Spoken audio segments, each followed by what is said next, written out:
ঝাড়খণ্ডের হাজিরাবাগ নামে এক এলাকায় এমন একটা খবর আসছে যে খুবই দুঃখজনক। যে কোনো মানুষের ওই খবরটি শুনলে, ওই কথাগুলি শুনলে একটা লোম দাঁড়িয়ে যাবে। একটি ছোট্ট মেয়ে, তার বয়স হচ্ছে 12 বছর।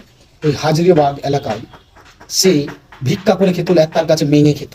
তাকে নানা রকম কৌশলে ফাঁসিয়ে তাকে মোবাইল দেওয়ার নাম করে একটি দোকানদার নাকি তাকে ডেকে তাকে লাড্ডুর সাথে এমন কোনো জিনিস খাইয়েছে, সে সেই অবস্থায় অজ্ঞান হয়ে যায়। তাকে নিয়ে যে এমনভাবে রেপ করে, ওই ফটোগুলো, ওই ছবিগুলো যদি আপনাদেরকে দেখানো হয় একটা লোম দাঁড়িয়ে যাবে। আর রেপ করেছে, তাকে এমনভাবে হত্যা করে, মার্ডার করে, যদি তার একটা ফুটেজ দেখানো হয় একটা লোম দাঁড়িয়ে যাবে। বলবে কি করে করেছে ওই কুকুরের বাচ্চাগুলো, ওই জানোয়ারের বাচ্চাগুলো, ওই শয়তানের বাচ্চাগুলো।